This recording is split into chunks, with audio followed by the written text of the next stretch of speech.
Hello friends, मैं Vinod Kumar tech cares VK channel पर आप सभी का फिर से स्वागत करता हूं।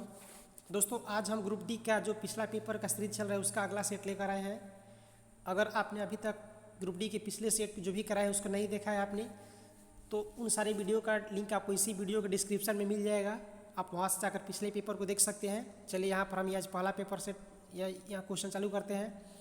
दोस्तों, ये पेपर देखने से यहाँ पर आपका ये फ़ायदा होगा कि मैथ और रीजनिंग का बेस आप मिला सकते हैं। इसके बाद आपके जो साइंस का क्वेश्चन है वो हूबहू आपके रिपीट होने के बहुत ज़्यादा चांस है। कुछ क्वेश्चन रिपीट भी हो सकते हैं, कुछ यहाँ से आपको एक्स्ट्रा भी मिल सकते हैं फैक्ट्स। और उसके बाद में जो जीएस के क्वेश्चन है वो भी आपको, जैसे मान लीजिए आपको एनटीपीसी का एग्जाम देना हो, तो ये कोई जरूरी नहीं है कि जो जीके एनटीपीसी में आ गया ग्रुप डी में नहीं आएगा और जो ग्रुप डी में आ गया एनटीपीसी में नहीं आएगा।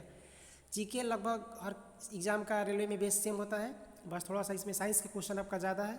थोड़ा साइंस पर ज़्यादा फोकस करें ग्रुप डी के लिए। चलिए देखते हैं यहाँ पर पहला प्रश्न आपका है।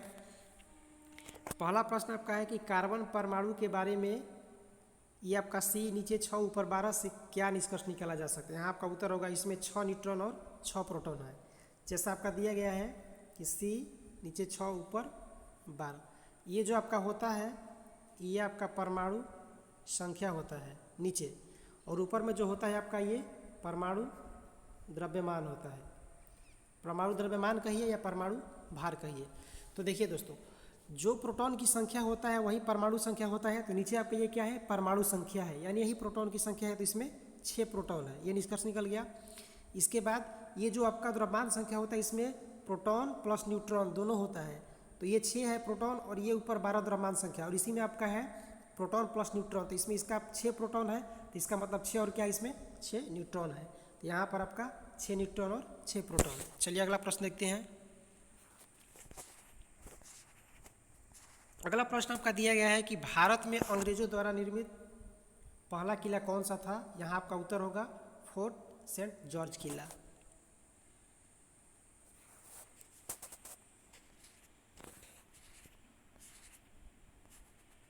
ये अगला प्रश्न आपका करंट अफेयर से है, उस टाइम का इसको छोड़ देते हैं। अगला प्रश्न आपका है कि इनमें से कौन एक जटिल अस्थायी ऊतक है।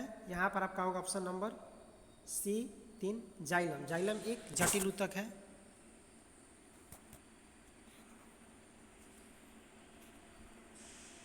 ये करंट है, इसको छोड़ते हैं।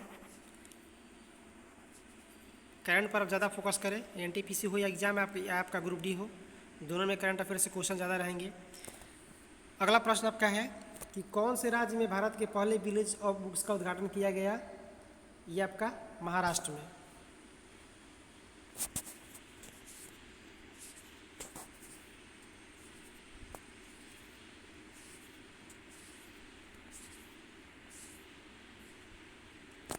आपका अगला प्रश्न है कि ब्रिटिश सरकार ने कुख्यात रॉलेट एक्ट कब पारित किया था। इस अधिनियम में बिना मुकदमा रद्दबाजी की अनुमति दी गई थी। तो 1919 में रॉलेट एक्ट जो था 1919 में पारित किया गया था, जिसके तहत किसी भी भारतीय को बिना किसी मुकदमे के गिरफ्तार कर लिया जाता था और उन पर कोई कानूनी कार्रवाई मतलब की जाती थी, और कोई बाहरी अपीलीय कोई सुनवाई उस पर नहीं की जाती थी। इसी का विरोध करने के लिए आपका जलियांवाला बाग हत्याकांड में जो उस समय सैफुद्दीन किसली गिरफ्तार किए गए थे, उन्हीं को लेकर के जो मीटिंग चल रहा था वहाँ पर 13 अप्रैल 1919 को जनरल ओडायर ने जलियांवाला हत्याकांड करवाया था। ये भी प्रश्न पूछा जा सकता है, इसको भी ध्यान रखें। यहाँ पर आपके 2 नेता थे, सत्यपाल और वो किचलू, दोनों का ध्यान रखिएगा। सैफुद्दीन किचलू और सत्यपाल दोनों की गिरफ्तारी हुई थी, उन्हीं के कारण वो मीटिंग चल रहा था जलियांवाला बाग हत्याकांड। अगला प्रश्न आपका साइंस का है कि जिस परमाणु की बाह्य कक्षा में इलेक्ट्रॉनों की संख्या पूर्ण होती है उसकी संयोजकता तो 0 होती है। जिस परमाणु की बाह्य कक्षा में इलेक्ट्रॉनों की संख्या पूर्ण होती है उसकी संयोजकता 0 होती है। अगला प्रश्न भी करंट अफेयर से है। ये करंट अफेयर्स बहुत पुराना हो चुका है, हालांकि अगर फिलहाल का रहा था तो इसको हम देखते हैं, लेकिन इसको छोड़ देते हैं। आप यहाँ 19 और 20 का करंट देखें एग्जाम के लिए। अगला प्रश्न आपका है कि सोडियम से क्लोरीन की ओर जाने पर परमाणु का आकार क्या होता है। तो घटता है। जैसे आप सोडियम से क्लोरीन की ओर बढ़िएगा, आपका जो अर्थ सारणी है उसमें परमाणु का आकार घटता जाता है।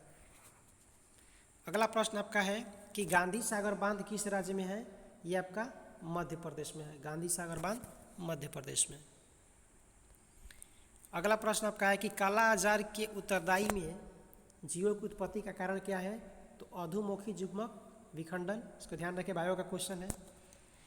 अगला प्रश्न आपका है कि स्थितिज ऊर्जा किसके बराबर होती है, यानी स्थितिज ऊर्जा का सूत्र पूछा है तो mgh, जहाँ m आपका द्रव्यमान है, h आपका गुरुत्वीय त्वरण, g आपका गुरुत्वीय त्वरण और h है वस्तु की ऊंचाई। ये भी करंट का क्वेश्चन है, इसको छोड़ देते हैं।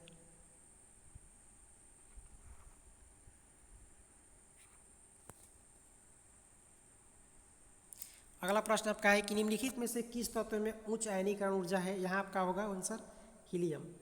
दोस्तों हम बहुत जल्द ही, जैसे ही ग्रुप डी का एग्ज़ाम का आपका नोटिफिकेशन आता है डेट का कि कब से एग्ज़ाम होगा, तो हम यहाँ पर आपके लिए करंट अफेयर्स का एक सेट रेगुलर स्टार्ट कर देंगे, जिसमें 25-25 क्वेश्चन रखेंगे। मोस्ट इंपॉर्टेंट उसमें क्वेश्चन आपका रहेगा, बहुत जरूर जल्दी उसको स्टार्ट करेंगे एनटीपीसी और ग्रुप डी के एग्ज़ाम का जैसे ही सूचना मिले। हालांकि उस पर हम बहुत जल्द काम करेंगे। और उसके बाद ये जो आपका ग्रुप डी में पूछा गया जितना न्यूमेरिकल है फिजिक्स और केमिस्ट्री का, इसके लिए भी हम एक स्पेशल सेट चालू कर देंगे।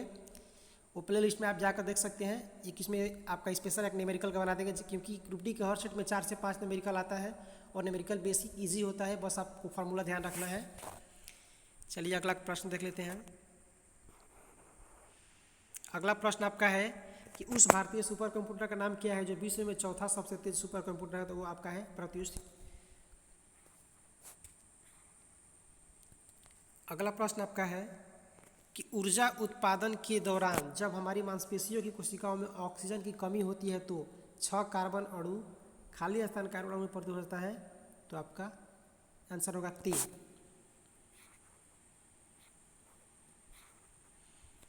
अगला प्रश्न आपका है कि कैल्शियम हाइड्रोक्साइड के विलयन से जब कार्बन डाइऑक्साइड गुजरती है तो बनने वाला अवक्षेप का रंग कैसा होता है? यहाँ आपका उत्तर होगा सफ़ेद। अगला प्रश्न आपका है कि जैविक खेती के संवर्धन के लिए किस राज्य ने शून्य बजट प्राकृतिक कृषि योजना की शुरुआत की है? यहाँ आपका उत्तर होगा ऑप्शन नंबर सी यानी 3, आंध्र प्रदेश। और पूरी तरह से जैविक खेती करने वाला पहला आपका राज्य कौन सा हो गया? तो इसको ध्यान रखिएगा, आपका सिक्किम। पूछा जा सकता है किसी भी एग्जाम में।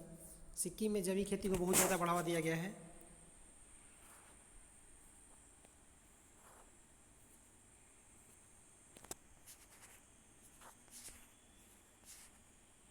ये करंट अफेयर्स का क्वेश्चन है, इसको छोड़ते हैं।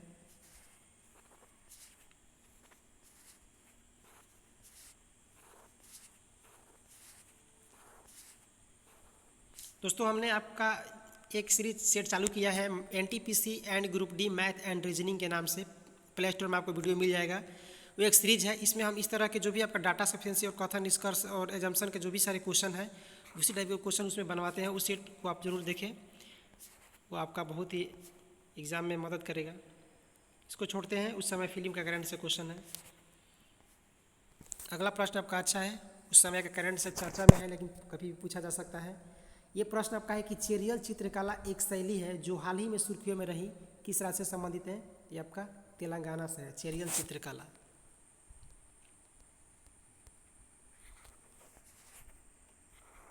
ये भी करंट अफेयर्स है, इसको छोड़ते हैं।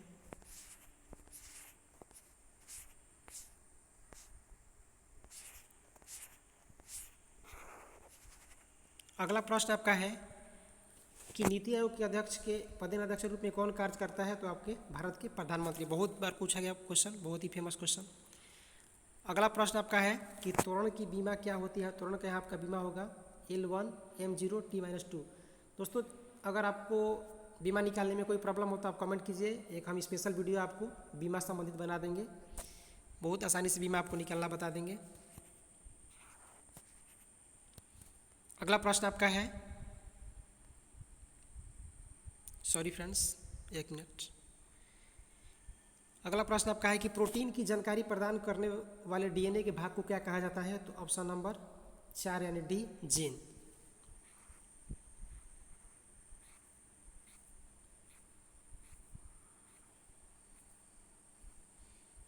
अगला प्रश्न आपका है कि ब्लेडा रेगिस्तान किस देश में स्थित है? ये आपका है पोलैंड में। पोलैंड की राजधानी कहाँ है? वारसा, इसको ध्यान रखें।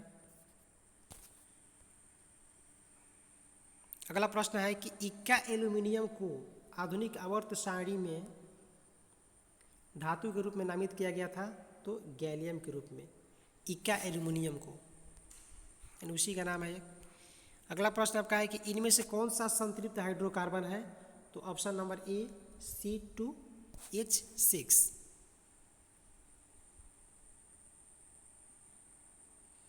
ये करंट का क्वेश्चन है, इसको छोड़ते हैं।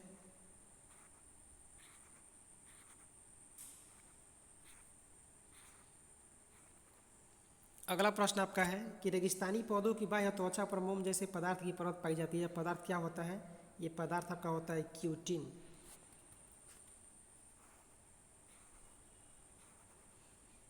अगला प्रश्न आपका है जो कभी भी पूछा जा सकता है कि अकेले फाइटर एक एयरक्राफ्ट उड़ाने वाली पहली भारतीय महिला कौन बनी? तो अवनी चतुर्वेदी।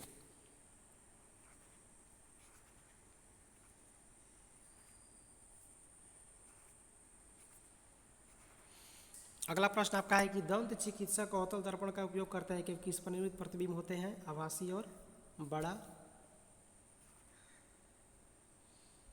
तो दोस्तों इस प्रकार आपका ये सेट खत्म हुआ। दोस्तों आपका यहाँ ग्रुप डी के एग्जाम में ज़्यादातर जीके के क्वेश्चन नहीं दिखाई दे रहे होंगे। मैक्सिमम आपका मैथ, रीजनिंग और ज़्यादातर साइंस के क्वेश्चन रह रहे हैं, तो आप विशेषकर साइंस पर फोकस करें। अगर हो सके तो आप 9 और 10 का एनसीईआरटी या आपका जो भी 9-10 का स्टैंडर्ड जो बुक होता है क्लास का, या बिहार से है तो बिहार का बुक, जो जिस स्टेट से उस स्टेट का जो होता है बुक्स उसको पढ़ें, या सबसे बेटर है एनसीईआरटी का बुक 9-10 का साइंस पढ़ लें। यहाँ से आपका पूरा साइंस कवर हो जाएगा। और थोड़ा बहुत जीके पढ़ते रहें लुसेंट से, और उसके साथ करंट से ज़्यादा अपडेट रहें। चलिए, अगर आपको ये वीडियो अच्छा लगा तो प्लीज़ दोस्तों वीडियो को लाइक कर दीजिए, शेयर कीजिए, और अभी तक आपने हमारे चैनल को सब्सक्राइब नहीं किया है तो प्लीज़ चैनल को सब्सक्राइब करके बेल आइकन को प्रेस कर लें, ताकि हर वीडियो का नोटिफिकेशन आपको मिलता रहे। ये वीडियो देखने का बहुत बहुत धन्यवाद। आपका दिन शुभ हो।